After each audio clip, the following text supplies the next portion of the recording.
Então se diz também com eles, como se deu conosco. Mas a palavra, o evangelho que eles ouviram, não lhes aproveitou. Não lhes aproveitou. O evangelho, que é todo verdade, pode não nos dar nenhum proveito. E a grande maioria dos cristãos que eu conheço dizem que creem no evangelho, mas não recebem nenhum proveito de assim supostamente crerem. E por que não recebem nenhum proveito? É porque, de fato, não creem.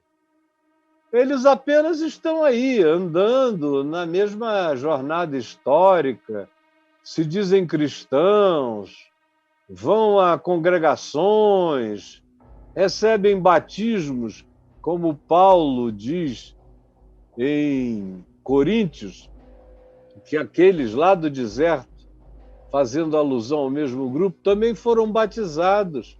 Foram batizados no mar, foram batizados porque enquanto eles atravessavam a pé enxuto, o Salmo diz que choveu abundantemente sobre os hebreus que foram batizados, atravessando o mar, foram batizados pela chuva, e eles comeram do pão espiritual, do maná, da ceia. Eles tiveram acesso àquilo que para os cristãos eram as simbolizações caracterizadoras do enxertamento do indivíduo pela fé no corpo de Cristo. Então, assim como foi com eles, é conosco. E agora que se diz nós, que eles, tanto quanto nós, receberam a boa nova. Mais a palavra, mais a boa nova, mais o evangelho que eles ouviram e que nós ouvimos, não foi proveitoso. Não foi para eles, não é para nós e não é para qualquer um que diga, eu ouço. Não, eu ouço. Pelo menos a devocional do Caio eu ouço todo dia. E tem milhares de pessoas que dizem isso. Pelo menos a devocional do Caio eu ouço todo dia. Mas eu pergunto, e daí, meu irmão? Aquele pessoal lá do deserto recebeu a boa nova de libertação e andou numa congregação durante 40 anos, só debaixo de chicote, chamado pela maldade deles, pela dureza deles, pela ingratidão deles, pela dureza do coração deles, pela incredulidade, pela falta de fé, pela rebelião contínua à palavra que lhes era dada gratuitamente. Então, aquele evangelho, aquela boa nova, aquela palavra de libertação não lhes aproveitou, visto não ter sido acompanhada pela fé. E nem conosco também, porque não adianta ouvir, tem que fazer a palavra ser acompanhada pela fé, como Jesus disse. Os meus discípulos são aqueles que ouvem a minha palavra e a praticam. Se fazer acompanhar pela fé, fazer o evangelho ouvido ser acompanhado pela fé, implica em prática. Porque a fé sem prática é morta, a fé sem obras é morta, a fé sem prática, o que significam as obras? As obras são sinônimo de práticas.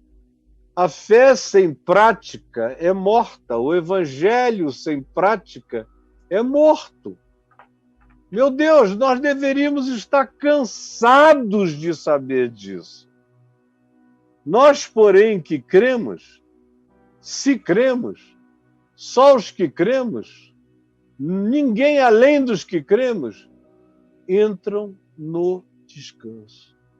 Sem fé, não há descanso para nenhum de nós. E aí você tem o texto que salta para o verso 6 e diz assim: visto, portanto, por causa de tudo que foi dito, de que sem fé nada disso se realiza, sem fé nada se conclui. Sem fé, a luta continua, a angústia continua, o medo continua, o pânico continua, a culpa continua, a neurose, a paranoia. Sem fé, o diabo continua. Sem fé, todas essas coisas que vêm de dentro para fora de nós e que não foram em nós pacificadas, continuam, persistem. Não acabam nunca, você sabe disso, porque você é um desses que nasceu ouvindo tudo isso e, de fato, não tem nenhum evangelho, nenhuma boa nova, nenhuma pacificação dentro de você. Você vive de medo em medo, de culpa em culpa, de angústia em angústia, de ansiedade em ansiedade, que não para, de depressão em depressão, de pânico em pânico, de insegurança em insegurança. É a sua vida, embora você,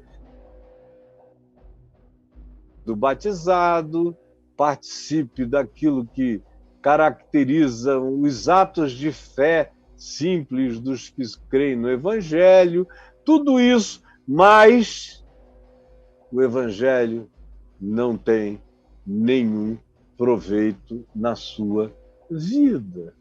Minha amiga querida, meu irmão querido, nenhum. É por isso que há uma quantidade enorme de cristãos angustiados ao ponto de quererem se suicidar, porque nunca conheceram o descanso que decorre do Evangelho ter nos possuído. E ter nos possuído significa que ele foi acompanhado pela fé, pela prática. Aí ele nos introduz no descanso. Se você diz que creu no Evangelho e no teu coração não recebeu a paz com Deus, a paz de Deus, paz com Deus que me pacifica de toda culpa, e a paz de Deus, que é esse poder de atravessar a tribulação em paz. Porque eu estou possuído por essa presença real e eficaz de Deus em mim.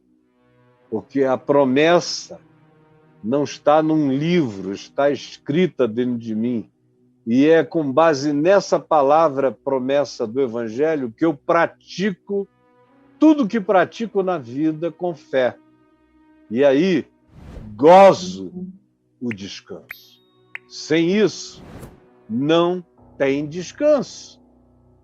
Nós, porém, que cremos, entramos no descanso. Nós tivemos, qualquer que tenha sido a angústia de obras anteriores, se eu não fizer isso, se eu não fizer aquilo, se eu não for desse jeito, eu nunca terei descanso. Primeiro a gente crê, para a gente conseguir praticar. Se eu não creio, eu não pratico. Porém, se eu não pratico, eu nunca alimento o meu processo de fé. Se eu não alimento o meu processo de fé, eu nunca entro no descanso. Eu nunca tenho a minha vida concluída na paz. Como diz o verso 3. E aí, a gente chega no verso 6 e diz: visto, portanto, que resta entrarem alguns no descanso de Deus, como você. Alguns entraram, a maioria não entrou. Você está entre aqueles que não experimentaram até o dia de hoje o significado do descanso de Deus. Tem gente que pensa que o descanso de Deus é nunca mais ter problema financeiro, ter emprego estável, ter filhos que cresçam como projeções, quase que como clones da gente, não ter filhos diferentes, com ideias diferentes, com interpretações diferentes da vida.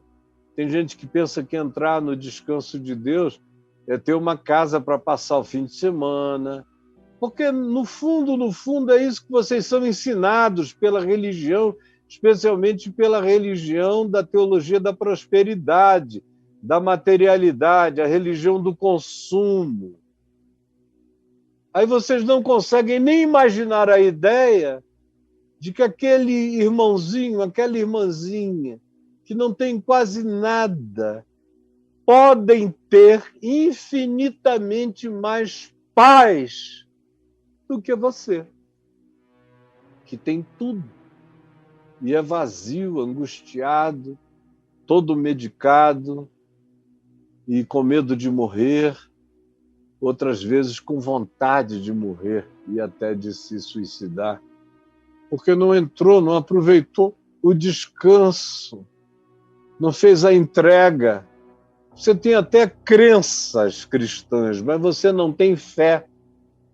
Crença tem a ver com a cultura da aceitação de um conjunto de afirmações que tem viajado dentro do escopo do que você chama minha história de vida cristã. Mas isso é só crença, não é fé. Fé é uma patolada, fé é ser rasgado pela pata do leão de Judá. Fé é aquela confiança que diz, ele disse, eu vou botar o pé no nada sem fazer perguntas. Eu não preciso de demonstrações, de sinal no céu, de milagres, de curas, de sinais, prodígios e maravilhas para eu crer. Eu passei dessa infantilidade.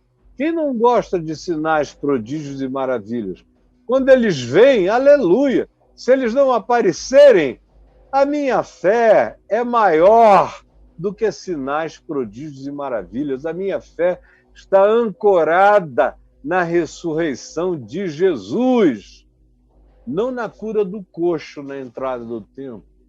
Minha fé está ancorada na ressurreição de Jesus, não na ressurreição de Dorcas por Pedro. A minha fé está ancorada na ressurreição de Jesus, não em nenhum milagre como que Paulo e Barnabé operaram em Icônio, levantando um paralítico. Não, esses são apenas aspectos, são apenas cerejas, que quando vem, o fundamento é outro.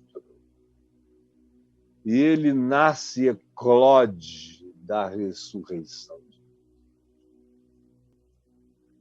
Portanto, resta que alguns entrem nesse descanso e que, por causa da desobediência, todavia, não entraram.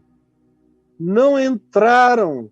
Todos esses que ouviram a boa nova, mas em cujos corações a boa nova não se fez acompanhar de fé e de prática de fé, não entraram, não entram, nem entrarão. Vão continuar cristãos até morrer sem provar o benefício do Evangelho nem um dia sequer nas suas vidas. Nem um dia. Eles são tão sem Deus no interior como aqueles que eles acusam de serem ateus. Eles não são ateus na crença, mas são ateus na prática. Porque lhes falta essa fé que, pela prática, pela obediência, nos introduz no descanso de Deus. Não é possível que você não esteja me entendendo. Até uma criança de 6 anos está me compreendendo. Você só não vai levar isso para a vida se não quiser.